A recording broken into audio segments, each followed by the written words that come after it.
L'Église de la Victoire, en une minute. C'est 4 millions de visiteurs par année sur YouTube. Plus de 70 000 visiteurs par semaine, 4 émissions hebdomadaires et plus de 2000 foyers dans plus de 60 nations. Des groupes Victoire connectés sur tous les fuseaux horaires du globe et un centre d'appel pour les nations. Une équipe de près de 40 employés au Canada et dans le monde. Un orphelinat de 40 enfants au Congo. Et une maison pour les veuves et leurs enfants. Des campus du Collège Intégrité Victoire au Congo, en Haïti et en Belgique. C'est une maison d'édition, des centaines de ressources écrites gratuites et des milliers d'heures d'enseignement également gratuits. Le ministère de louange Victoire Musique, des conférences de foi, une maison de réveil à Kwanzille et bientôt un institut biblique. Mais avant toutes ces choses, l'Église de la Victoire, c'est une famille qui marche dans l'unité et dans une même vision. Transformer le climat spirituel de la francophonie par la diffusion médiatique du message de la foi en Jésus-Christ. 100% de ce que vous semez sert à annoncer l'Évangile. Et pour toutes ces raisons, visitez dès maintenant semer.ca. Merci de croire avec nous.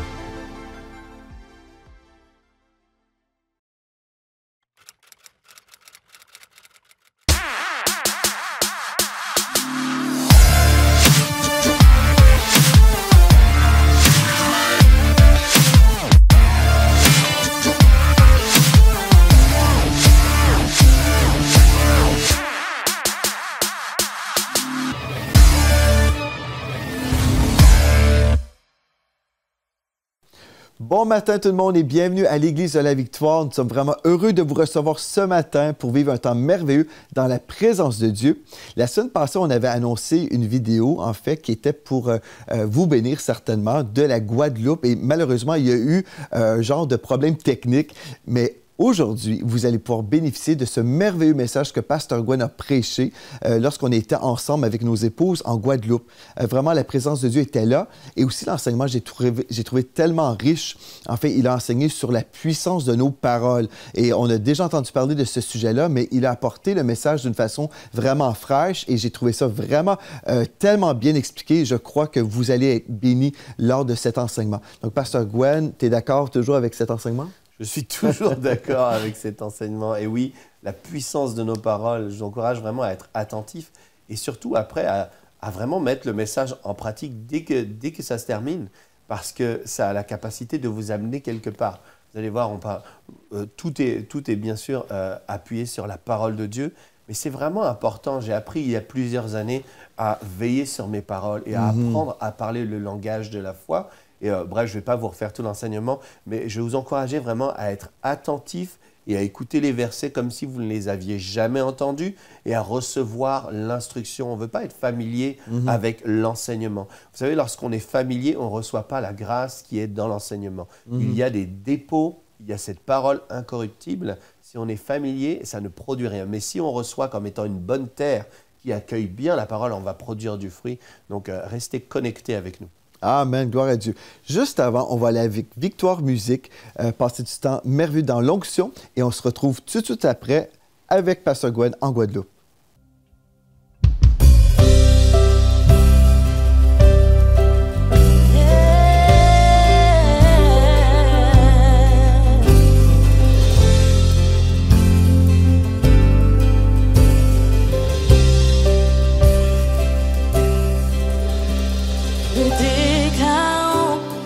Ton esprit est dans ce lieu, nous allons voir la gloire de Dieu, car Jésus-Christ est là.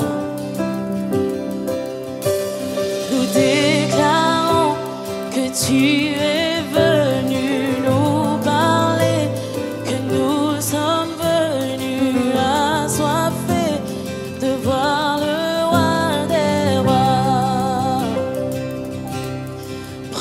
place, Jésus,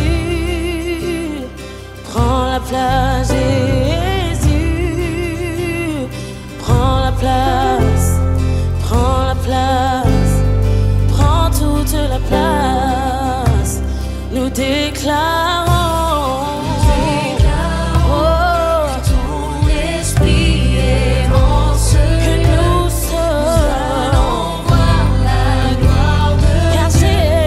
Jésus-Christ est là.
peux. Prends la place, Jésus. Prends la place. Prends la place. Prends la place. Prends toute la place. Prends la place. Il y a la paix dans ta présence. Oh oui, la joie dans ta présence. Prends la place. Prends toute la place. Prends la place, Jésus. Il y a l'amour dans ta présence. Je le ressens maintenant. Prends la place. Prends la place. Prends toute la place.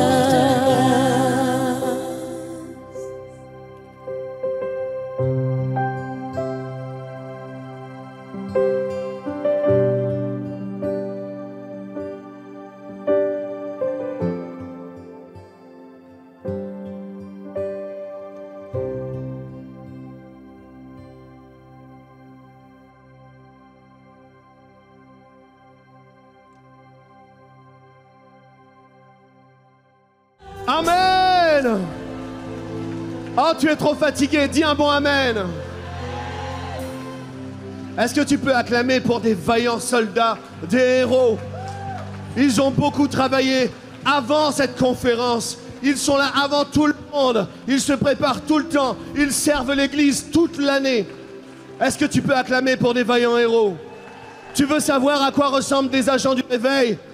Voilà, les gens courageux qui se lèvent pour Jésus. On peut acclamer encore plus fort pour leur vie.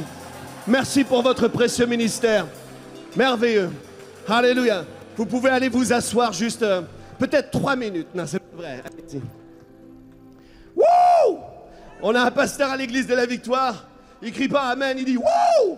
Est-ce que tu peux crier Wouh! Wow! Alléluia. Ce soir, attache ta tuque. Tu sais pas ce que ça veut dire. J'ai appris ça avec Pasteur Mathilde. Ça veut dire qu'il faut que tu attaches ton bonnet. Parce qu'on va aller dans la parole de Dieu. On va avancer, on va recevoir ses instructions. Amen.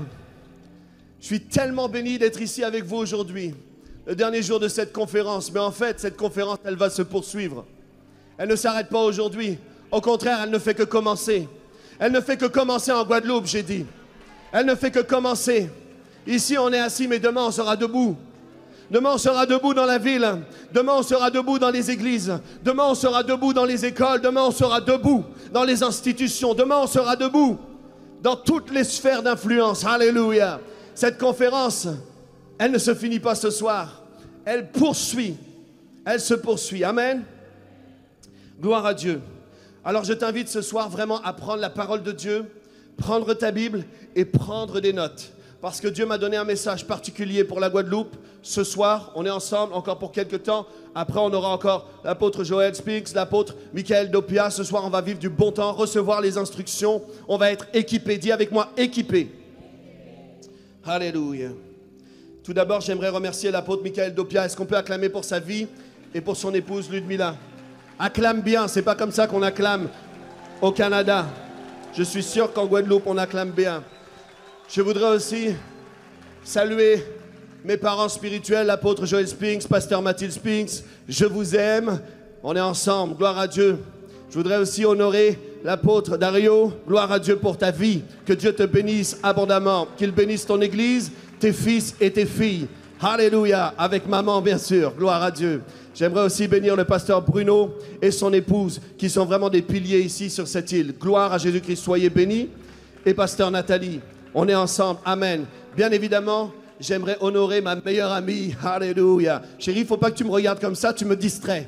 Donc, Magali, mon épouse, est-ce qu'on peut acclamer pour sa vie?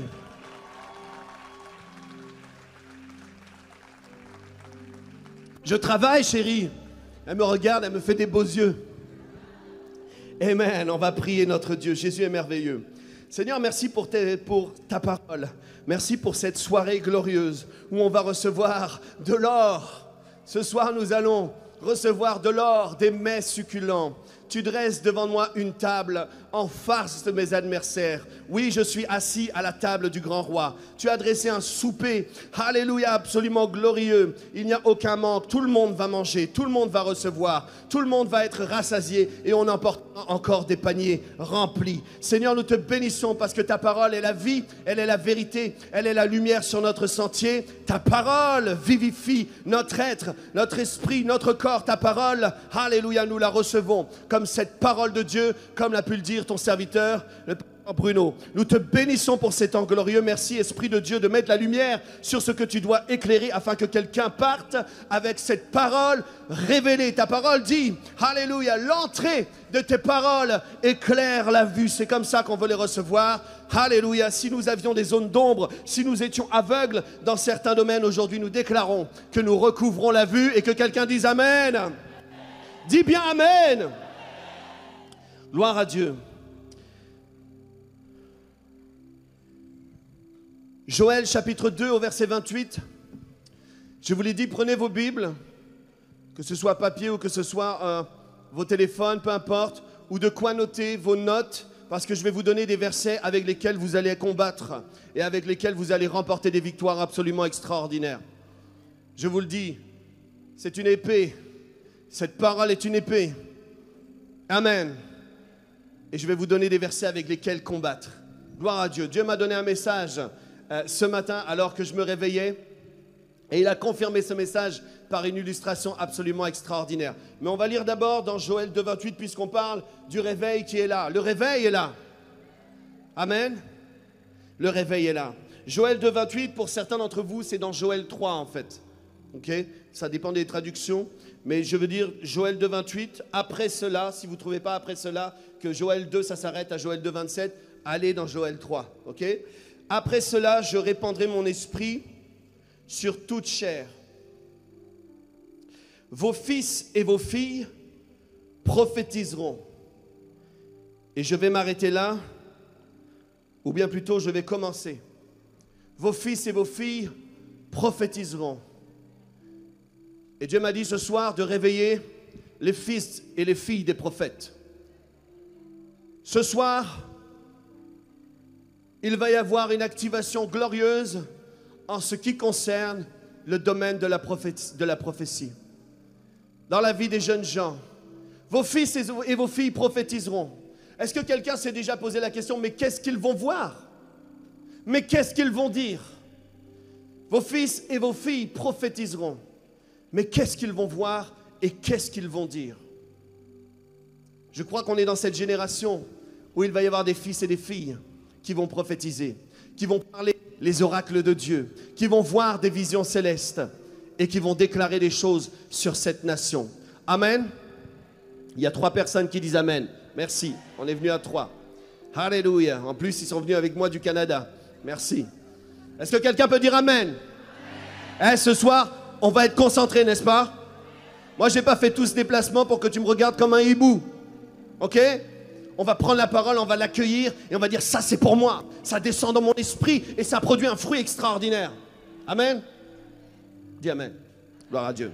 Donc on a parlé le premier soir de changement de perspective et c'était hyper important de penser au changement de perspective concernant les leaders et concernant les croyants. Nous devons changer notre perspective parce qu'en fait, notre vision nous amène quelque part. Je vous ai donné un exemple, par exemple, à moto, en fait, si tu es en train d'apprendre à faire de la moto, le truc compliqué, c'est que tu dois tourner ta tête pour aller à droite. Si tu regardes par terre pour être en sécurité, eh bien, tu vas tomber. Tout ce que tes yeux regardent, en fait, c'est là où tu vas aller.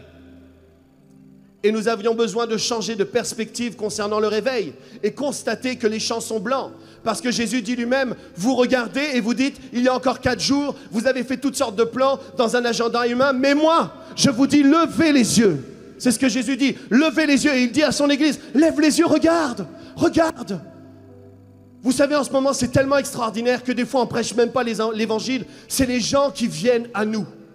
C'est les gens qui viennent me dire, mais s'il te plaît, comment on fait pour recevoir le salut?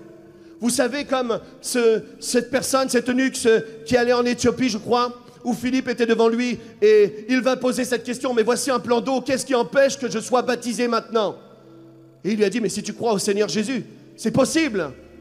Vous voyez, il y a des gens qui nous ont devancés parce que la moisson est là. Les gens crient dans leur maison, les gens crient dans les immeubles, les gens pleurent, les gens cherchent Dieu. Pas ceux qui sont seulement, on pense, des gens juste désespérés. J'ai vu des gens qui avaient beaucoup d'argent, qui habitaient dans des grands domaines. J'en ai vu, j'ai parlé avec eux. Et ces gens-là étaient désespérément en train de chercher Dieu. Mais les gens sont prêts à recevoir ce message. Les gens sont prêts à recevoir cette bonne nouvelle. Je vous ai dit hier soir que la Bible dit que les anges désirent plonger leur regard dans la splendeur de l'Évangile. Les anges sont stupéfaits qu'on ait pu nous raconter une aussi bonne nouvelle. Et lorsque je vois l'Église en train d'être dans la confusion, être triste, je me dis, en fait, les anges, ils doivent être encore plus dans la confusion parce qu'ils disent, mais attends, on leur prêche un message absolument glorieux et ils sont tout abattus. Comment échapperons-nous si nous négligeons un si grand salut? Un si grand salut. Et les gens soupirent après la révélation des fils que vous êtes et les filles que vous êtes. Donc ce soir, vous êtes avec moi. On va aller dans la parole de Dieu et on va recevoir un équipement puissant pour prophétiser sur cette nation. Gloire à Dieu. Ce matin, j'avais reçu un message dans mon esprit et je suis sorti sur le balcon. Et ici en Guadeloupe, on peut voir la mer. C'est merveilleux. Pas tout le monde peut voir la mer. Ou bien si tu peux marcher et aller voir la mer. Mais lorsque j'ai regardé sur mon balcon et puis j'ai vu la mer, j'ai vu un énorme bateau de croisière arriver.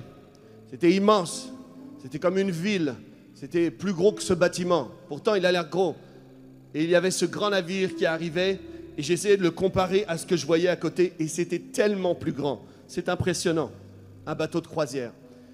Mais dans mon esprit, quand je m'étais levé, j'avais vraiment reçu un message qui concerne ces bateaux. Et on va aller voir dans la parole ensemble. Mais avant tout, j'aimerais qu'on aille dans l'évangile de Jean, au chapitre 1. Et on va regarder les versets 1, 2, 3. C'est très simple, on connaît très bien. On connaît très bien, mais des fois on oublie. Alors s'il vous plaît, restez avec moi en vous disant, tiens, je vais lire ce verset comme si je ne l'avais jamais lu. Vous savez, des fois, on peut marcher dans une rue, dans une ville et ne jamais avoir remarqué qu'il y avait un détail spécifique dans cette rue. C'est vrai. Des fois, c'est juste parce qu'on a changé de perspective. Ah, il y avait telle chose. Ah, il y avait telle personne. Ah, il y avait telle boutique. Je ne l'avais jamais vue. Ici, on change de perspective et on regarde dans l'évangile de Jean. Au commencement était la parole. Et la parole était avec Dieu. La parole, au commencement, était avec Dieu et la parole était Dieu. Verset 2. Elle était au commencement avec Dieu. Et écoutez bien le verset 3. Toutes choses, dites avec moi toutes choses. Dis bien toutes choses. Toutes choses ont été faites par elle. Waouh. Et rien, dites avec moi rien. Rien de ce qui a été fait n'a été fait sans elle. N'ont pas été fabriqués sans la parole. Dieu n'a pas créé les choses à partir de rien.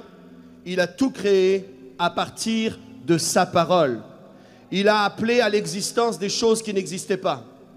Amen.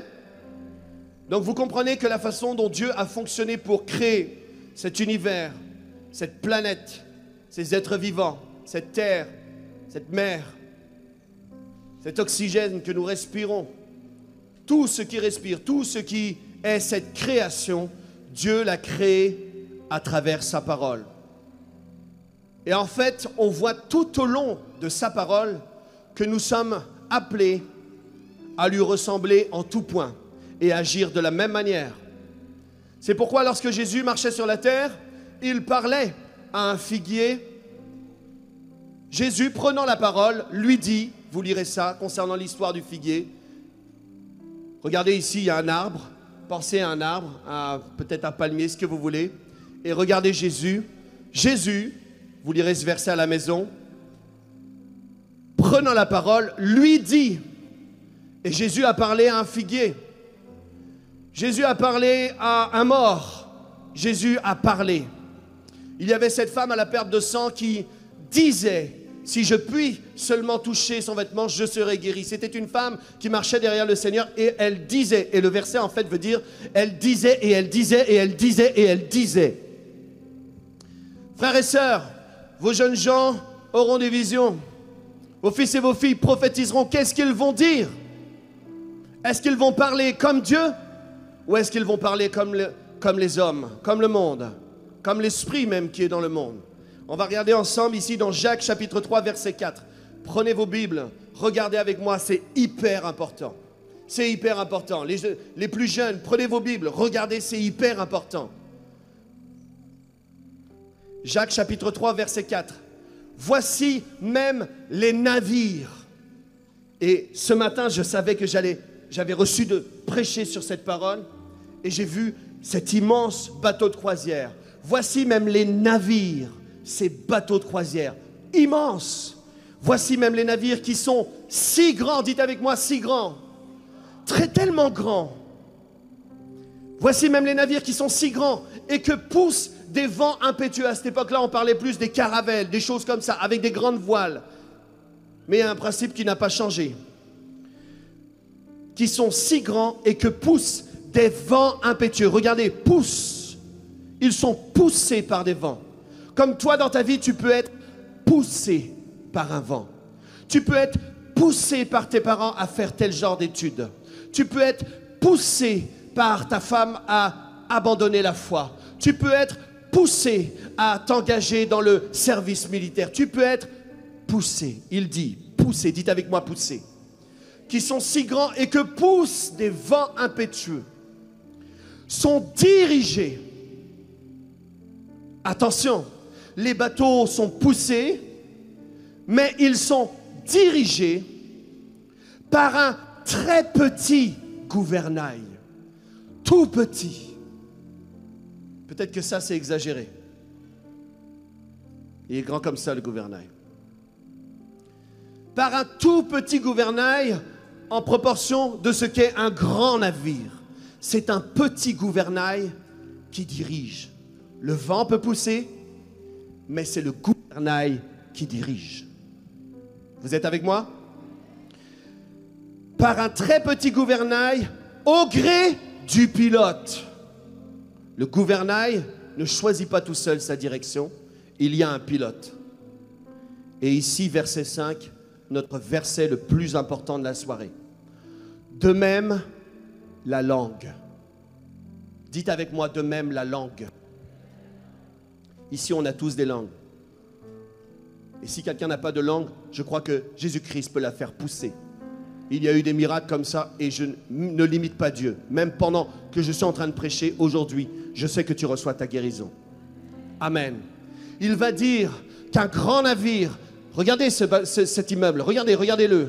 Vous voyez, le bateau de croisière que j'ai vu tout à l'heure était plus grand que ça. Eh bien, cet immeuble est dirigé par un tout petit gouvernail. Au gré du pilote. Si le pilote tourne le gouvernail, on va dans un sens. Si le pilote tourne dans l'autre sens, tourne encore le gouvernail, on va dans l'autre sens. Vous êtes avec moi? La définition, qu'est-ce qu'un gouvernail? Un gouvernail, c'est un dispositif mobile destiné au contrôle directionnel. Le gouvernail, c'est un contrôle directionnel d'un bateau. Donc imaginez maintenant un grand bateau de croisière qui doit vous amener aux Bahamas. Et au final, vous vous retrouvez au Groenland.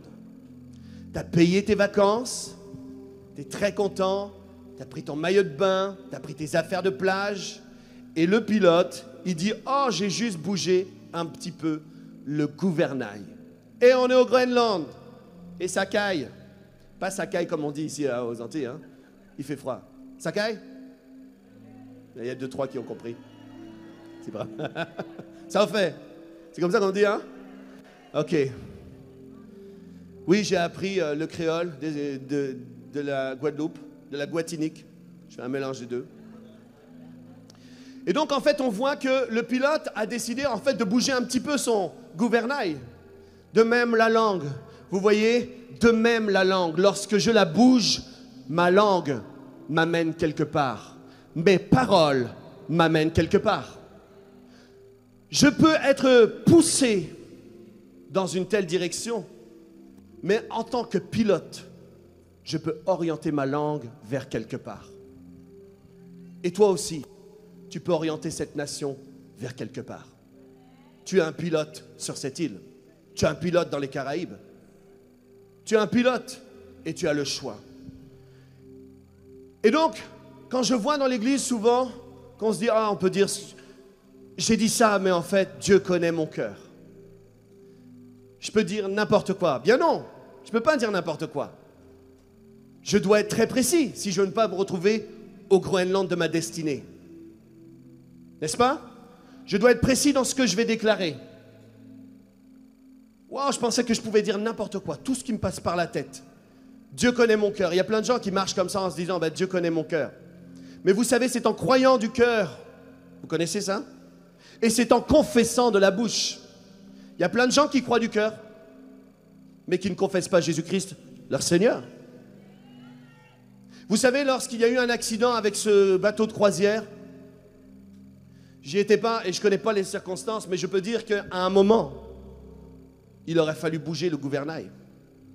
Qu'à un moment, c'était pas assez de dire « on va s'écraser, il y a un mur, il y a un danger, il y a un danger, c'est dangereux pour l'Église, c'est dangereux pour l'Église, c'est dangereux, il y a un danger ». C'est pas le tout de dire ça. Il faut utiliser sa langue et aller quelque part où on ne va pas se cracher tout simplement. Et l'Église constate, alors qu'elle a une puissante parole dans sa bouche pour l'amener dans une autre direction qui peut empêcher le naufrage. Il va falloir parler pour amener cette île dans une autre direction. Il va falloir déclarer sur cette île les choses que Dieu dit à son sujet. Il va falloir arrêter de prendre les journaux et dire « Ah moi je pense comme les journaux. Ils ont dit ça en journaux, c'est vrai. » Vous le savez, c'est pas moi, Pasteur Gwen, qui va vous le dire, que dans les journaux, il y a parfois un petit pourcentage de mensonges. Amen. Donc il va falloir dire des choses sur la Guadeloupe. Il va falloir dire des choses sur les Guadeloupéens. Il va falloir dire des choses sur l'église guadeloupéenne. Vous savez, moi je viens de la Réunion, et à la Réunion, tout est petit. Mon petit case, mon petit Catherine, mon petit loto, mon petit travail, mon petit affaire, mon petit, et là tu regardes les gens, mais tout est petit. Comment on peut récolter des grandes choses si tout est petit dans la vie? Notre langue est un gouvernail, de même la langue. C'est l'apôtre Jacques qui le dit, c'est pas moi. Il dit, la même manière que ce navire va quelque part à cause d'un gouvernail, de même la langue, votre langue, va vous amener quelque part. Où est la possession de l'église en Guadeloupe? Mon petit l'église.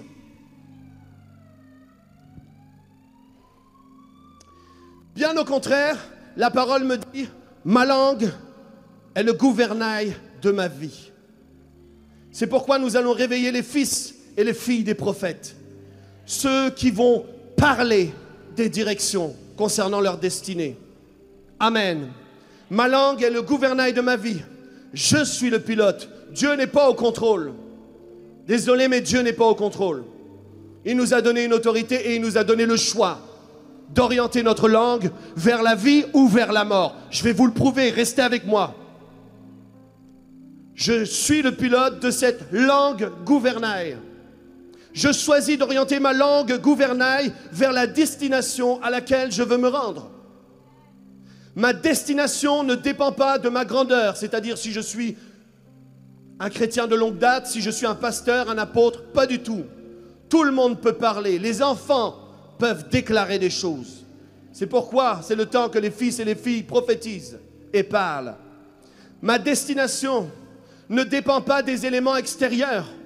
Est-ce que je suis né dans un contexte pauvre où on ne réussit pas? Ma langue, il a dit la direction, de même la langue. Quand je parle de la langue, je ne parle pas comme de la langue de bœuf, je parle de tes paroles, ce que tu vas faire avec ta langue, ce que tu vas dire. Ce n'est pas juste un muscle, c'est pour orienter ta voix, faire des décrets. Au commencement, Dieu utilisa sa langue pour créer des choses. Amen.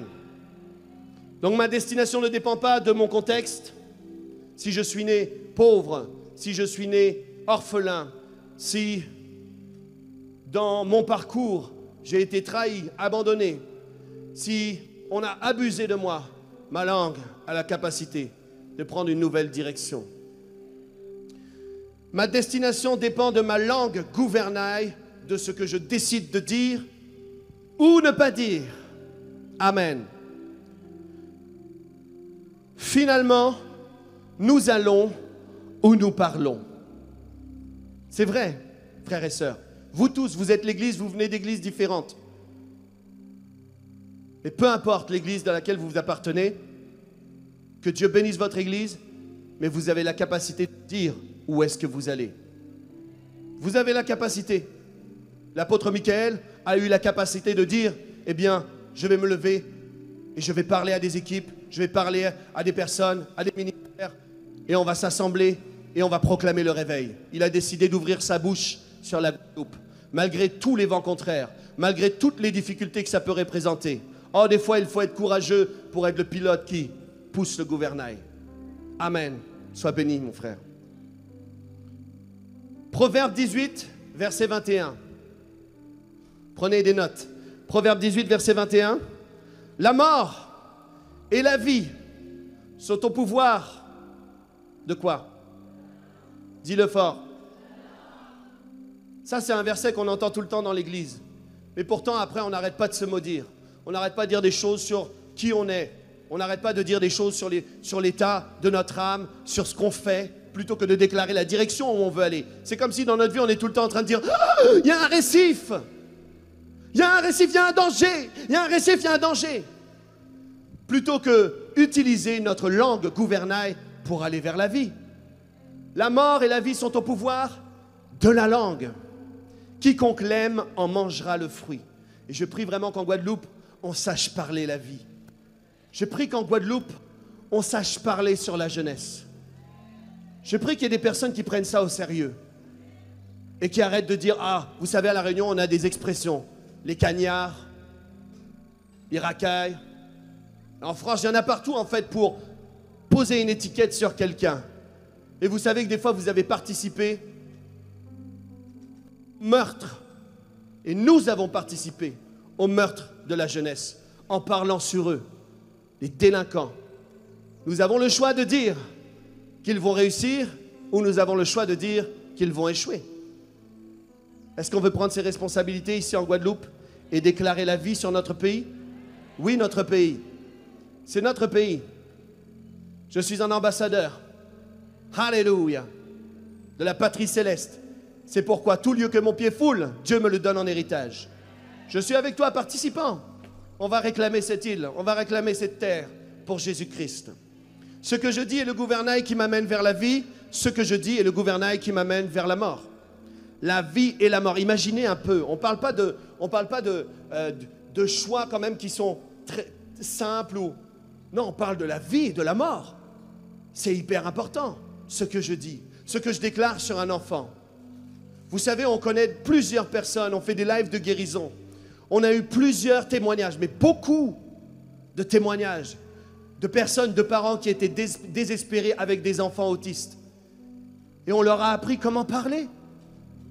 On ne sait pas, nous, comment guérir l'autisme. Par contre, la parole nous dit que la vie est au pouvoir de la langue. Et on a appris aux parents comment parler et déclarer. Et les enfants ont été guéris. Plusieurs témoignages d'enfants qui ont été guéris. On a même des vidéos de avant et de après. C'est pas gloire à nous, c'est gloire à la parole de Dieu qui est vraie. Et s'il dit que la vie et la mort sont au pouvoir de la langue, et qu'il peut parler sur Lazare qui était mort, qui sentait déjà depuis 4 jours, que fait l'Église? Oh, on va réveiller les fils de prophètes et les filles de prophètes. Amen. Gloire à Dieu. Jacques 3, au verset 2. Merci pour une acclamation concernant la parole de Dieu. Nous bronchons. Jacques 3. Tu lis avec moi. Hein? On était dans Jacques tout à l'heure.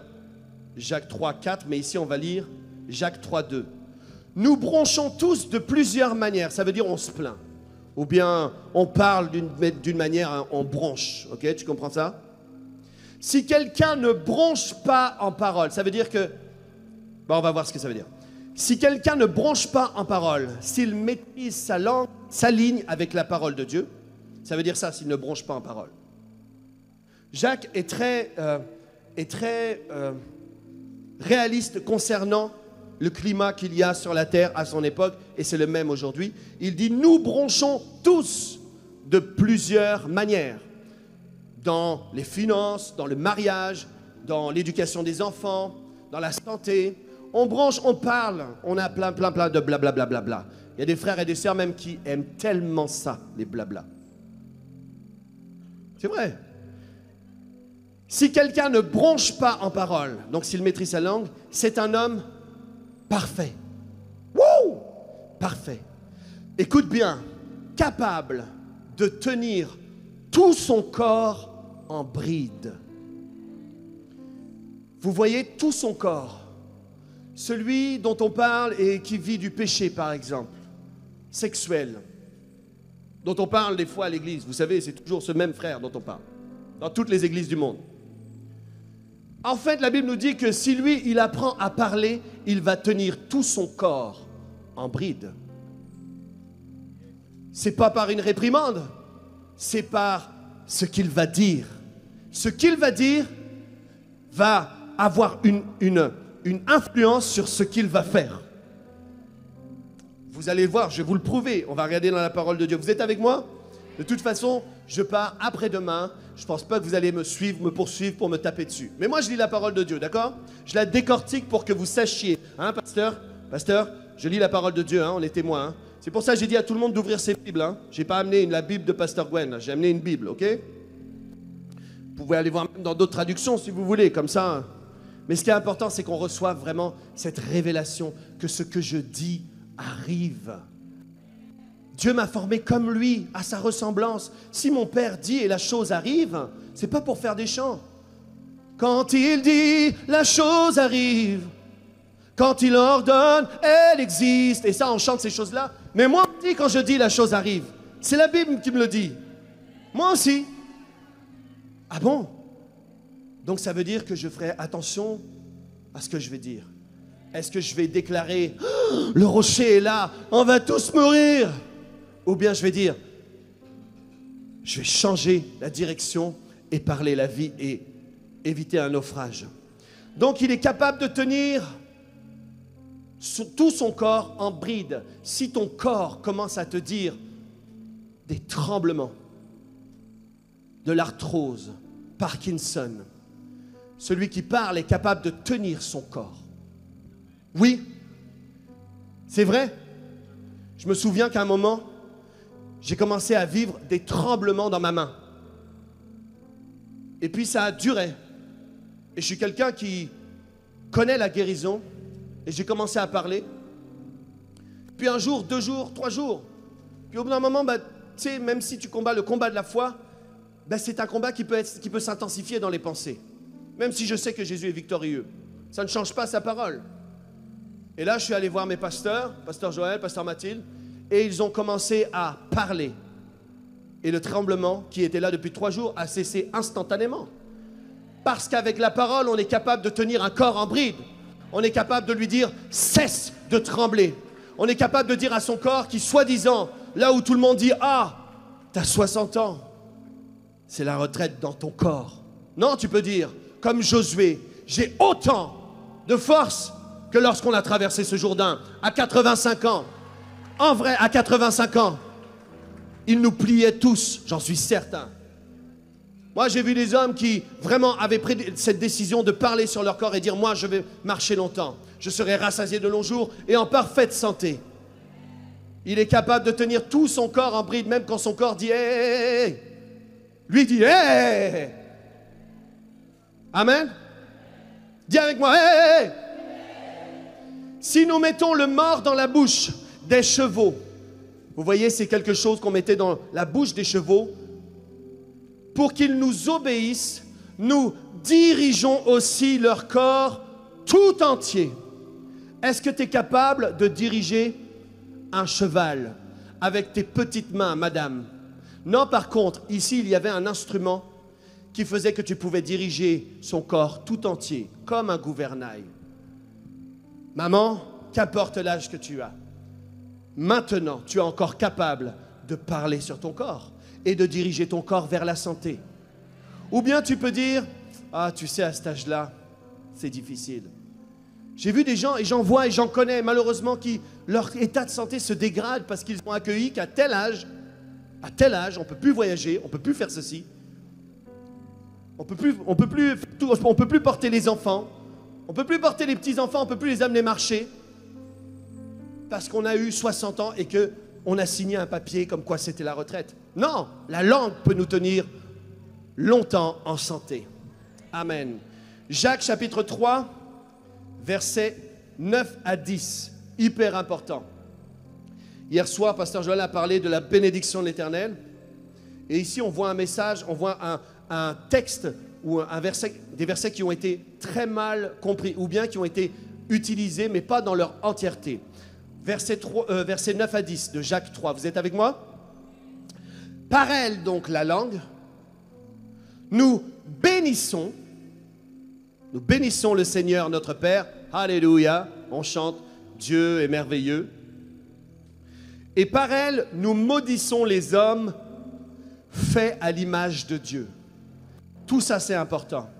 Des fois, avec nos paroles, on va maudire l'homme fabriqué comme Dieu. Et des fois, on va penser que c'est juste pour dire, ah ben des fois, on maudit nos frères et nos sœurs. Non, en fait, c'est pas uniquement ça. Quand tu es en train de parler la malédiction sur ta vie, tu maudis un homme fait à l'image de Dieu. C'est ça que ça dit, n'est-ce pas? Quand ça dit, nous maudissons les hommes. Vous êtes avec moi, hein? Ça dit, maudissons les hommes faits à l'image de Dieu. Ça nous a...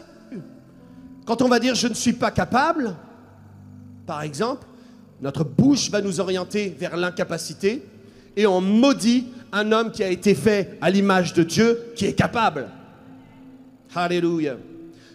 De la même bouche sortent la bénédiction et la malédiction. Et qu'est-ce que va dire Jacques? Est-ce que Jacques va dire, bon, Dieu connaît ton cœur, donc tu peux dire ce que tu veux? Non, regardez, Jacques dit, il ne faut pas, mes frères, qu'il en soit ainsi. Pasteur, chers confrères, consoeurs, et il y en a peut-être d'autres ici. Qu'est-ce qu'on va dire à celui qui dit, bah, Dieu connaît mon cœur, je peux dire ça sur mon mari, je peux dire ça sur un tel, je peux dire ça sur mon corps, je peux dire que je me dégrade. Eh bien, si l'apôtre Jacques travaille avec toi dans ton église, qu'est-ce qu'il dirait? Non, mon frère, il ne faut pas qu'il en soit ainsi. Et nous, pasteurs, on ne devrait pas s'associer avec des paroles de malédiction. On devrait dire, non, voici, comme ce que Jacques nous a dit. On va parler la bénédiction parce que tu es un homme fait à l'image de Dieu. Donc on va aller chercher ce qu'il est pour le déclarer sur ce que tu es. Parce qu'en Christ, tel il est, tel nous sommes dans le monde. Est-ce qu'on a lu la même Bible? Tel il est, tel nous sommes dans le monde. Je le dis encore en Guadeloupe. Tel il est, tel nous sommes dans le monde. Pas quand je serai enlevé sur les chariots. Non, non, non. Tel il est et tel nous sommes dans le monde. Alléluia. C'est une bonne nouvelle? C'est une bonne nouvelle, hein? Peut-être que des fois, on est en train d'aller dans des détails et on a l'impression de se faire chicaner, comme on dit au Québec. De se faire engueuler, ou bref. Pas du tout. On regarde les détails de la parole parce que des fois, on l'a tellement lu qu'on ne sait plus ce qu'elle nous dit. Mais l'apôtre Jacques va dire, non, non, non, frère, il ne faut pas que ce soit ainsi. Dans votre bouche, parlez la bénédiction. Hier, on a cité Deutéronome 30, verset 19-20. Voici, j'ai mis devant toi un choix. La vie, la mort, la bénédiction, la malédiction. Choisis la vie, choisis la vie afin que tu vives. Il a dit, choisis la vie. Prends ton gouvernail, choisis la vie. Je ne peux pas le faire à ta place. Je ne suis pas au contrôle du gouvernail. Je t'ai donné une langue pour parler. En vrai, on a cru que Dieu pouvait tout faire. Mais non, il dit au gré du pilote. N'est-ce pas? Est-ce qu'il y a des pilotes? Vous connaissez ce film? Y a-t-il un pilote dans l'avion? Est-ce qu'il y a un pilote? Mais en vrai, des fois, je me demande dans l'église s'il y a un pilote dans l'avion. C'est comme, oh ben le diable m'amène par ici. Oh ben la doctrine m'amène par là. On a la parole de Dieu. Poussé, on peut être poussé par des vents impétueux, mais c'est nous qui dirigeons avec nos paroles. Lorsque le vent voulait pousser les disciples et Jésus qui dormait, voulait les pousser dans une autre direction alors que lui avait dit « Allons de l'autre bord ». C'est comme si le diable s'oppose ou même les circonstances s'opposent à ce que le maître avait déjà dit comme instruction solennelle. Il avait dit par son autorité, donnée du Père, il avait dit, allons de l'autre bord. C'était une parole remplie d'autorité. C'était une parole vraie, aussi vraie que la lumière soit. C'était une parole puissante. Il a dit, allons de l'autre bord. De même à toi, il t'a dit, allons de l'autre bord. Et là, le vent, la circonstance, ou même le prince de la puissance de l'air, a cru qu'il pouvait s'opposer à une telle parole. Mais Jésus va dire, silence, tais-toi. Et il y eut un grand calme. Et qu'est-ce qu'ils ont fait? Ils sont allés de l'autre bord. Donc alors fais très attention quand tu dévalorises ta nouvelle naissance, parce que si quelqu'un est en Christ, il est une nouvelle créature. Donc fais attention, parce que quand tu dévalorises ce que tu es en Christ, tu ranimes sur ta vie les standards de la chute.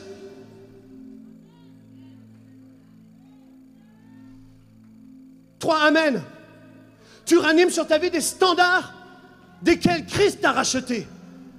Il t'a fait placer dans la famille royale de Dieu. Donc aujourd'hui, tu as des standards royaux. Tu ne manges pas dans les poubelles. Tu es à l'image de Christ. Tu es une nouvelle créature. Donc fais attention à ce que tu dis. Tu ne veux pas ranimer les standards de la chute, où l'homme doit souffrir pour gagner son pain. Christ nous a racheté de la malédiction. On l'a entendu hier, vous étiez là, hein? Donc, quelle différence ça fait? Eh bien, ça fait un changement radical. C'est hyper important. Je me souviens quand, à un moment dans ma vie, j'ai travaillé à la poste. J'ai travaillé aussi dans un service courrier. Et je me souviens qu'on traitait le courrier comme ça. Puis, des fois, on avait du courrier qui nous revenait. Puis moi, j'étais en formation, et puis sur le courrier, c'était écrit « NPAI ». Puis je voyais ça écrit en rouge, « NPAI », « N-P-A-I ». Puis je ne comprenais pas ce que ça voulait dire. « NPAI, NPAI, NPAI ». Puis là, j'ai demandé « Mais qu'est-ce que ça veut dire NPAI » ? Ça voulait dire « N'habite plus à l'adresse indiquée ». Tu comprends ? Ça veut dire qu'on avait envoyé un courrier quelque part, mais le courrier revenait parce que la personne n'habitait plus à l'adresse indiquée. J'ai dit, ah bon? Puis moi, NPAI, ça me faisait rire. C'était comme un NPAI. Dis avec moi, NPAI. Je croyais que c'était un truc de Kung Fu. Kung Fu Panda. NPAI. Dis avec moi, NPAI. Si je t'envoie un courrier à Toulouse, mon frère. NPAI. N'habite plus à l'adresse indiquée. Donc si je veux lui dire des méchancetés là-bas, ça ne l'atteindra pas. Je ne ferai pas ça. Est-ce que vous êtes prêts à prendre des notes? Je ne vais pas prêcher trop longtemps, mais je veux que vous preniez des notes. Vous allez prendre des notes parce qu'en Christ, vous avez une nouvelle identité. NPAI, vous n'habitez plus à la même adresse que vous habitiez avant d'être en Christ. Vous avez déménagé. Vous avez déménagé. Vous avez changé de patrie. Oui, peut-être votre corps est toujours là. Vous êtes peut-être toujours en Guadeloupe. Oui, vous portez peut-être le même nom de famille. Mais si quelqu'un est en Christ, il est une nouvelle créature. Les choses anciennes sont... Voici toutes choses sont devenues... J'ai écrit un chant exprès pour toi. Vous savez, j'étais en train de penser à ça. Je ne suis pas un chantre. Je fais une petite parenthèse, je ne suis pas un chantre. J'ai toujours écrit des chants afin que le peuple de Dieu ait quelque chose à déclarer dans sa bouche et pour qu'il aille dans une direction. Quand je chante « Là où est le maître, c'est là que je veux », c'est pour toi que je l'ai écrit. Afin qu'avant de prendre une décision stupide, tu puisses dire comme Moïse, ne me fais pas quitter ce lieu si tu ne vas pas avec moi. Ne me fais pas déménager là-bas en métropole parce qu'on m'a vendu du rêve. Je veux faire comme Moïse, je veux rester proche de ton esprit. C'est pour toi, pour que dans ta bouche, toi qui es le pilote, tu puisses déclarer ta direction. J'ai écrit ce chant qui dit la mort n'a plus d'emprise afin que tu puisses te rappeler qu'il n'y a plus de condamnation pour ceux qui sont en Jésus-Christ. C'est pas parce que j'aime chanter. En vrai, ma femme, ça fait 25 ans qu'on est ensemble. 25 ans. Elle me connaît. J'écoute quasiment jamais de musique. Jamais. Les gens ne savent pas ça. Je suis quasiment incapable même. Mes amis le savent. Ils savent que je suis quasiment incapable d'écouter de la musique. Des fois, on me demande plein de choses. Je dis, mais moi, j'essaye de faire comprendre, ça ne me passionne pas. En fait, moi, la musique, c'est pour faire des décrets prophétiques sur ta vie, que l'Église ait des armes puissantes pour déclarer le dernier chant qu'on a sorti. Il guérit. Là où une église est là en train de dire « Ah, mais Jésus ne guérit pas, Jésus ne guérit pas ». J'ai pris les versets et j'ai dit maintenant on va le déclarer dans la ville. Mon Dieu guérit, délivre, aucun défi n'est trop grand pour celui qui était et qui vient. C'est pas les paroles de Gwen Dresser, c'est un gouvernail pour ta destinée. Il va de lieu en lieu faisant du bien à tous ceux qui étaient opprimés. Acte 10. Verset 38. Jésus allait de lieu en lieu, faisant du bien, guérissant tous ceux qui étaient sous l'emprise du diable, l'empire du diable, parce que Dieu était avec lui. C'est pour que dans ta bouche sorte la bénédiction. Il ne faut pas, frère, qu'il y ait la malédiction et la bénédiction dans ta bouche. C'est dangereux pour ta vie. Va dans la direction où Dieu t'amène. Tous ces chants existent pour ça. Quand j'ai déclaré un cœur d'adorateur, c'était pour amener aussi une conscience dans l'église que, comme David, Michal se moquait de lui parce qu'il avait enlevé son vêtement royal, il était un roi, il était là dans sa haute position, il a dit « Mais moi, je suis prêt à m'abaisser et paraître encore plus vil que cela, m'abaisser à mes yeux. » C'est ce que David disait. Il disait « Je ne suis pas un roi. Oui, je suis un roi, mais je suis un roi serviteur. J'aime mon Dieu et ce n'est pas une couronne qui va m'empêcher de danser comme un fou. Je veux bien paraître encore plus débile. Et moi, Pasteur Gwen, je veux bien paraître débile devant des caméras. Je m'en fiche. Je peux m'abaisser. Il n'y a pas de problème. Ma fierté est en Dieu.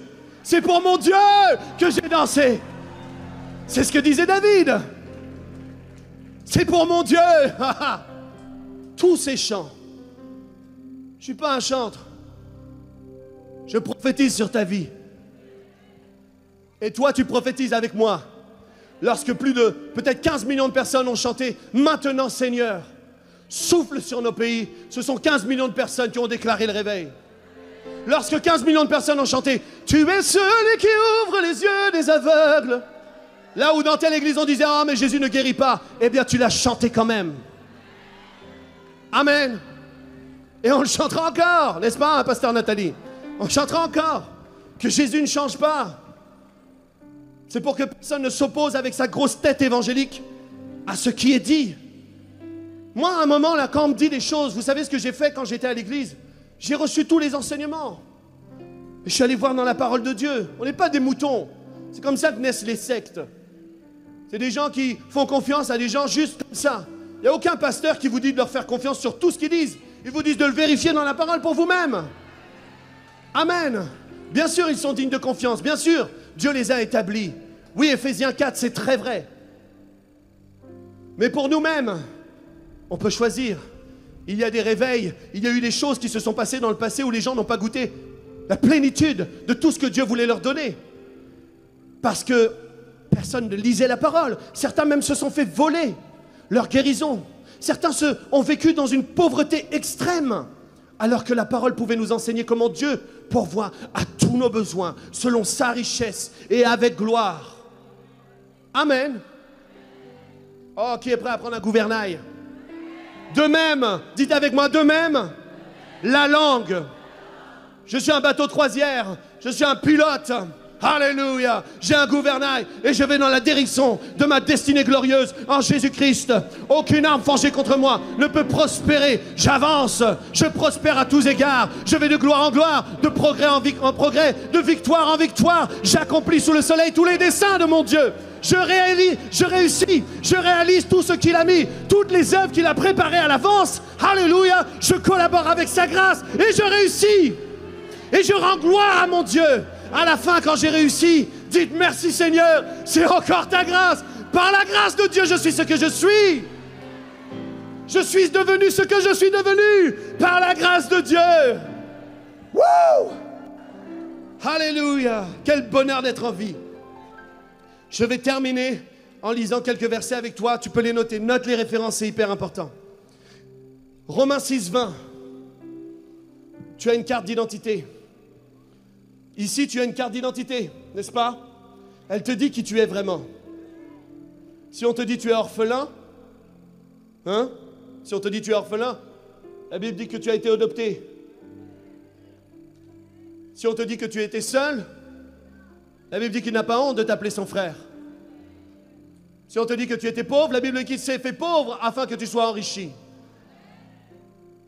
Si on t'a dit que tu étais incapable, il te dit ici, lève-toi, vaillant héros. Si on te dit que tu ne peux pas prophétiser, dès le sein de ta mère, je t'avais mis à part et je t'avais établi prophète des nations. Oh, mais personne ne reconnaît l'appel. Oh, mais personne ne veut dire. Tu as la parole de Dieu. Et crois-moi, tu n'auras pas besoin de te promouvoir toi-même. Parce qu'à un moment, la parole de Dieu collabore aussi avec l'Esprit de Dieu. Et sur ton passage, il y aura quelqu'un pour t'aider. La grâce va t'amener Barnabas. La grâce va t'amener Ananias. La grâce va t'amener Silas. La grâce va t'amener Timothée. La grâce va sublimer ton existence. Alléluia. Gloire à Dieu. Romains 6, 20, vous êtes avec moi? Dis Henpai.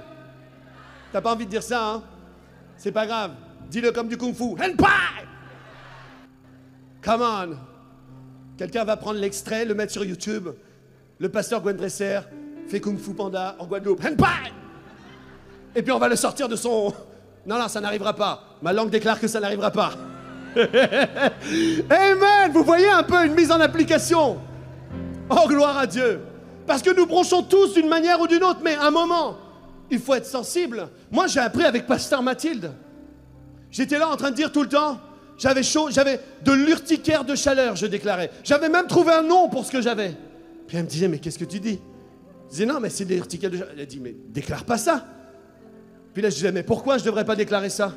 Puisque j'ai de l'urticaire de chaleur.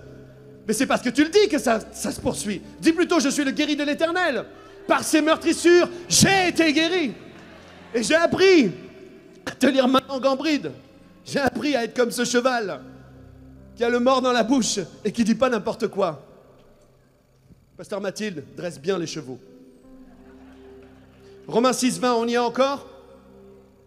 Vous étiez, dis avec moi, étiez. Vous étiez esclaves du péché. Frères et sœurs, si tu dis, oh, je suis esclave de ce péché, tu ranimes sur ta vie les standards de la chute. Alors que la Bible dit, vous étiez esclaves du péché, n'est-ce pas? Éphésiens 2:1, tu notes toutes les références, d'accord? Note les références, s'il te plaît. Note-les. Vous étiez morts par vos offenses et par vos péchés. Si on dit que tu étais mort, que tu es un mort vivant, Henpai, tu n'habites plus à cet endroit. Tu as été ressuscité avec Christ, assis dans les lieux célestes. Assis dans les lieux célestes. Assis dans les lieux célestes. On a écrit ça pour que tu puisses déclarer où tu es vraiment assis. Oh, je suis assis ici, au Pôle emploi, j'attends qu'on me propose une offre d'emploi. Non, tu es assis dans les lieux célestes et tu peux voir l'opportunité divine sur tel travail et tu le reçois. Dans le nom de Jésus. Pierre 1,14 dit, autrefois quand vous étiez dans l'ignorance. Il y a des gens qui parlent comme ça. Oh, mais je ne sais pas. Je n'ai pas l'intelligence pour ça. Déclare plutôt. Je suis sage, intelligent. J'ai l'intelligence de mon Dieu. J'ai la pensée de Christ. Mais nous avons la pensée de Christ. Je pense comme Christ. C'est des versets.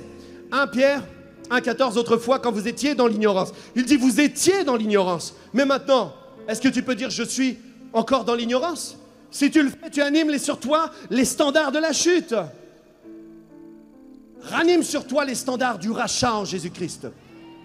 Éphésiens 5,8. Autrefois, vous étiez ténèbres. Les gens chantent « Dans mes ténèbres, tu brilles ». Et ils sont contents. Non, non, non, j'ai pas de ténèbres. En lui, il n'y a point de ténèbres. Tel il est, tel je suis dans le monde. Arrête de chanter dans mes ténèbres comme si c'était quelque chose que tu portes dans ton sac. Non, tu refuses les ténèbres. Il a dit « Vous êtes la lumière du monde ». Mon frère et ma sœur, il ne faut pas qu'il en soit ainsi. L'apôtre Jacques est là avec nous pour te le dire. Il ne faut pas qu'il en soit ainsi. Par elle, nous bénissons Dieu qui est béni éternellement. Et avec notre bouche, on maudit nos frères ou nous-mêmes qui sommes faits à l'image de Dieu, qui dit qu'en lui, il n'y a point de ténèbres, pas de changement, ni ombre de variation. Vous êtes la lumière du monde. C'est ce que Dieu dit à ton sujet. C'est ce que tu dois déclarer sur toi-même et sur la Guadeloupe. Autrefois, vous étiez ténèbres, mais maintenant, vous êtes lumière dans le Seigneur. 1 Pierre 2, 25 dit, « Car vous étiez comme des brebis errantes. » Comme des brebis errantes. Mais maintenant, vous êtes retournés vers le pasteur. Vous êtes retournés vers le pasteur et le gardien de vos âmes. Tu ne peux pas envoyer quelque chose et dire que ta vie est encore à cette adresse. Henpai, tu as déménagé, mon frère. Éphésiens 2, 13. Mais maintenant, Jésus-Christ, vous qui étiez jadis, dis avec moi jadis. Oh, tu sais pas ce que ça veut dire. Autrefois, il fut un temps. Il y a 20 ans. Non, j'ai pas écrit ce chant-là, c'est Charles Aznavour. Mais maintenant, Jésus-Christ, vous qui étiez jadis éloignés, et là on entend les frères et les sœurs, oh, je suis éloigné de Dieu. Prie pour moi parce que je suis loin. Vous étiez éloignés, déclare sur toi avec ton gouvernail. Ta parole, ta langue peut t'amener à être proche de Dieu. Vous étiez éloignés, vous avez été rapprochés. Par quoi? Par le sang. Applique le sang. Le sang te rapproche. Le sang te rapproche. 1 Corinthiens 6, 11 dit, mais vous avez été lavés. Vous avez été lavés, mais vous avez été sanctifiés. Oh, je ne suis pas saint. Oh, je ne marche pas dans la sainteté. Voici ce que ton gouvernail t'amène à dire et il t'amène vers la mort. Choisis la vie. Dis, j'ai été lavé, j'ai été sanctifié, j'ai été justifié, j'ai été racheté, j'ai été purifié. Dis-le, parce que tu t'accordes avec la bénédiction de l'Éternel. Mais vous avez été justifiés au nom du Seigneur Jésus-Christ et par l'Esprit de Dieu. Éphésiens 2, 17. Note les références, s'il te plaît, afin de ne plus jamais te faire voler. Il est venu annoncer la paix à vous qui étiez loin. Oh, je suis éloigné, je suis tout seul. Non, vous étiez loin. Ça, c'était Enpai, c'est avant ça. Éphésiens 2, 12. Vous étiez en ce temps-là sans Christ, privés du droit de cité en Israël, étrangers aux alliances.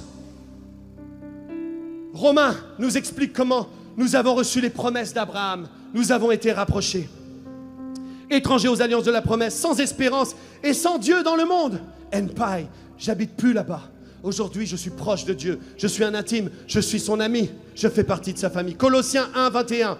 Et vous qui autrefois étiez étrangers et ennemis par vos pensées et par vos mauvaises œuvres, il vous a maintenant réconciliés. Il vous a réconciliés. C'est son œuvre, c'est sa grâce.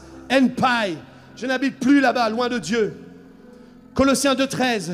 Vous qui étiez morts et par vos offenses et par l'incirconcision de votre chair, il vous a rendus à la vie. C'est ça que tu dois prophétiser. Jean, jeune fille, déclare sur ta propre vie, il m'a rendu à la vie. 1 Pierre 2, 9 dit, vous au contraire, vous êtes une race élue, un sacerdoce royal, une nation sainte, un peuple acquis. C'est ça que tu dois prophétiser.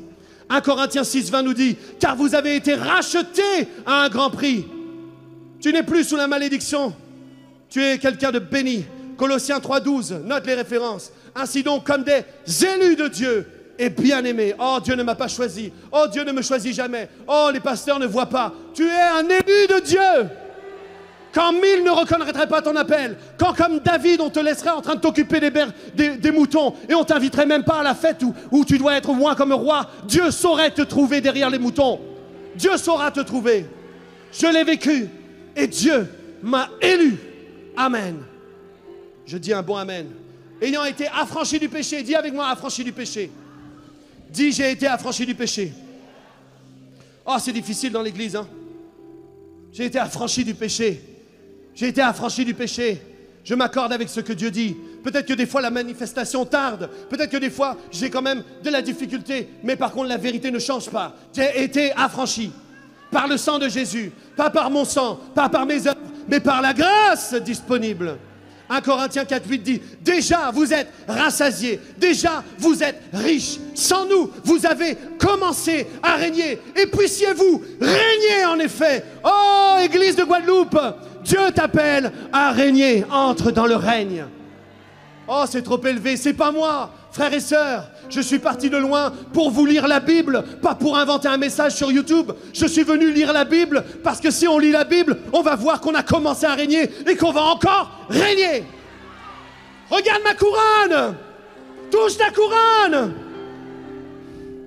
Enpai, ne me cherchez plus dans le tombeau. J'ai recommencé, j'ai commencé à régner. Ils étaient là, ils regardaient le tombeau et ils cherchaient le Seigneur Jésus. Et les anges ont dit, mais il vous avait déjà dit en fait. Il vous avait déjà expliqué par sa parole. Pourquoi chercher parmi les morts celui qui est ressuscité? Pourquoi tu te cherches toi-même dans un tombeau? Tu es ressuscité avec Christ. Pourquoi tu te cherches dans un tombeau? Pourquoi tu parles de toi comme si tu étais dans un tombeau? Tu es ressuscité avec Christ. Enpai, Enpai, tu n'habites plus au même endroit. Dis avec moi Enpai. Et à chaque fois que le diable te dira, oh mais tu fais ceci, tu fais cela, peut-être, mais j'ai été justifié, j'ai été changé. And paille! Résistez au diable avec la parole de Dieu. Résistez-lui avec une foi ferme. Dites non, c'est un mensonge. Je sais qui je suis en Jésus-Christ. Tel il est, tel je suis dans le monde. Je suis une race élue, une nation sainte, un peuple choisi. J'ai été racheté, j'ai été rapproché. Je ne suis plus loin, je ne suis plus orphelin. Mon Dieu m'aime. Mon Dieu m'aime. Mon Dieu m'aime. Wouh! J'ai pris toute cette énergie pour lire la Bible. Il semblerait que des fois c'est hyper important de lire la Bible. Nous-mêmes qui l'entendons tous les dimanches, pasteur, 52 dimanches par année, multiplié par 3, on a fait des calculs, hein? Est-ce que tu avais déjà lu ces choses? Certainement. Mais est-ce que tu les crois? Et comment tu vas parler sur ta vie maintenant? La vie et la mort sont au pouvoir de la langue. Celui qui échoue, c'est celui qui a mal parlé. Celui qui réussit, c'est celui qui a parlé. La vie et la vie en abondance. Chichi, j'aimerais juste prier pour vous. Seigneur, j'ai lu ta parole. Tu as vu, j'ai mis toute mon énergie. Je suis un peu fatigué. Mais ton esprit est tellement grand. Un esprit de révélation, de sagesse, de connaissance, d'amour, de force. Je crois vraiment en ton esprit. Fais le travail en ce moment dans ton église. On ne va plus utiliser notre langue pour dire des sottises à notre sujet. On va utiliser ta parole. On va déclarer ce qui est vrai. Et on va déclarer toutes ces armes. Et on va résister à l'ennemi de nos âmes qui veut nous faire croire que nous sommes encore dans le tombeau. Mais nous avons été ressuscités. Enpai, j'habite plus à cette adresse. Ne me cherchez plus parmi les pécheurs. Ne me cherchez plus parmi les pécheurs. Ne me cherchez plus parmi les pécheurs. Cherchez-moi parmi ceux qui règnent dans la vie. Alléluia, je suis en route vers le ciel. J'ai commencé à régner et je régnerai avec Christ pour l'éternité parce que c'est ce que dit ta parole. Nous régnerons avec toi. Celui qui vaincra, je le ferai asseoir avec moi sur mon trône. Celui qui s'assied avec Dieu sur son trône règne avec Christ. Celui qui vaincra, je le ferai asseoir avec moi sur son trône, sur mon trône. Comme moi j'ai vaincu et me suis assis avec mon Père. Amen. Gloire à Dieu. On a pris des notes. La vidéo est disponible. La vidéo est disponible. En Guadeloupe, c'est ça qu'on va parler sur nos enfants. Est-ce qu'on peut prendre cet engagement? On va parler ça sur nos vies. Et on va avoir des fruits extraordinaires. On est appelé à parler la bénédiction. Parce que c'est ce que Dieu veut pour son Église. Vous êtes bénis, l'équipe. Hein? Vous êtes bénis. Il n'y a aucune arme forgée contre vous qui peut prospérer. Ici, on refuse les mensonges du diable. On croit ce que Dieu dit et on croit qu'il est vrai. Amen. Merci de m'avoir écouté et poursuivez dans cette parole de Dieu qui est vivante. Merci. Bien, gloire à Dieu, ce message était formidable. Et puis vraiment, je crois que vous avez été encouragés à la maison, que vous avez été richement bénis. Maintenant, on va passer un temps où on va pouvoir remettre au Seigneur nos dîmes et nos offrandes. On veut vous remercier, on veut vraiment célébrer tous les bâtisseurs, toutes les personnes qui se sont rajoutées, qui ont cru avec nous pour la fin des travaux. Et ce n'est pas terminé, on continue à croire ensemble. Donc, merci infiniment. Et puis, Pasteur Gwen, est-ce que tu aimerais prier maintenant pour cette portion? Oui, absolument. On va prier ensemble. On veut remercier toute la famille des partenaires. Vous pouvez encore aller sur 2000bâtisseurs.com pour faire partie des bâtisseurs. Vous pouvez être bâtisseur une fois, 2 fois, 3 fois, qu'importe. Si vous donnez, par exemple, 40 000 $, eh bien, vous serez 40 fois bâtisseur. Si vous donnez 1 000 $ ou 1 000 €, eh bien, vous serez une fois bâtisseur. Mais qu'importe, nous avons besoin de bâtisseurs. Amen. Et si vous voulez donner un montant selon votre cœur, vous allez sur semer.ca. Vous pourrez apporter vos dîmes ou vos aumônes, dîmes, offrandes, aumônes sur semer.ca, semer EZ. Et on veut vous remercier pour votre fidélité, votre cœur pour la maison de Dieu, pour cette maison de prière, votre cœur pour ce ministère aussi qui prêche l'Évangile dans plus de 60 nations. Vous êtes participants avec nous à chaque fois que vous apportez, quel que soit le montant. On se réjouit pour tous les montants qui entrent parce qu'on se réjouit de votre foi en Dieu. Certains ont apporté des fois 1 €. C'était vraiment un coût pour eux. C'était vraiment quelque chose, un sacrifice de pouvoir apporter sur 1 €. Eh bien, on le célèbre tout comme on célèbre les autres dons. On va apporter dans la maison de Dieu avec joie, sans tristesse ni contrainte. Amen. Seigneur, on te remercie pour cette grâce que nous avons de pouvoir semer dans ta maison. Merci Seigneur parce que nous sommes participants à l'économie du royaume dans laquelle il n'y a aucune récession, dans laquelle il n'y a aucun manque, dans laquelle il n'y a aucune chute du marché. Alléluia, ton économie fonctionne. Amen. Et nous sommes connectés vraiment à cette économie d'abondance. Merci parce que tu nous bénis. Tu nous bénis en retour, tu augmentes même tout ce que nous avons semé, tu nous fais récolter, tu multiplies. Alléluia. Amen. Nous te bénissons pour les faveurs au travail, nous te bénissons pour les augmentations, pour les nouveaux postes, pour les augmentations, nous te bénissons pour l'annulation des dettes, nous te bénissons pour la sagesse dans les investissements, nous te bénissons pour la croissance dans nos entreprises, nous te bénissons Seigneur parce que tu as toutes sortes d'avenues pour nous bénir en retour. À toi soit toute la gloire Seigneur Jésus-Christ. Merci pour tout ce peuple, toute cette famille des partenaires situés dans tout le monde. Tu connais leur vie et tu connais leurs besoins. Je déclare sur eux qu'ils sont pourvus à tous égards et qu'il ne leur manque absolument rien. Merci pour nos glorieuses destinées qui sont remplies d'abondance, qui sont vraiment des chemins de joie, des chemins où nous pouvons nous attendre à être toujours en haut et à augmenter et de progrès et en progrès. Seigneur, nous te bénissons, nous t'aimons. À toi revient toute la gloire, l'honneur, la sagesse. Alléluia. Dans le nom puissant de Jésus, nous avons prié. Et à la maison, vous pouvez dire Amen. Amen. Visitez semer.ca, semez.ca, visitez 2000bâtisseurs.com. Et puis, si vous voulez envoyer vos chèques aussi, vous pouvez semer par chèque, quelle que soit la devise. On reçoit des chèques en euros, des chèques en dollars US, peu importe. Vous pouvez envoyer vos chèques à l'adresse qui s'affiche. Vous pouvez aussi faire des virements bancaires. Bref, il y a toutes sortes de façons de semer. C'est sécuritaire. Si vous avez besoin d'aide, eh bien, il y a aussi une rubrique pour demander de l'aide. Nous sommes là pour vous aider. Merci d'avoir à cœur la maison de Dieu. Et ensemble, en fait, on est en train de voir que nous avançons et c'est vraiment merveilleux. Amen. Gloire à Dieu. Merci infiniment d'avoir été là. Et d'ici à notre prochain rendez-vous, rappelez-vous de ceci. En Jésus, vous êtes richement bénis.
L'Église de la Victoire en une minute.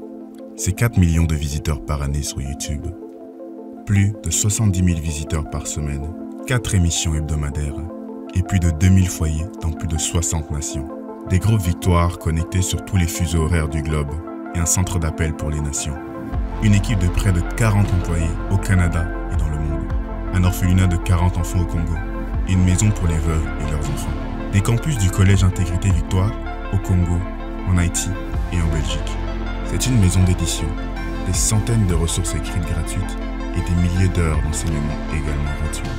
Le ministère de louange Victoire Musique, des conférences de foi, une maison de réveil à Kwanzille et bientôt un institut biblique.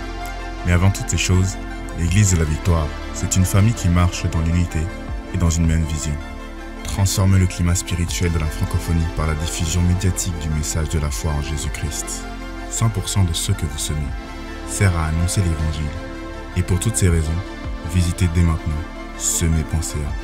Merci de croire avec nous.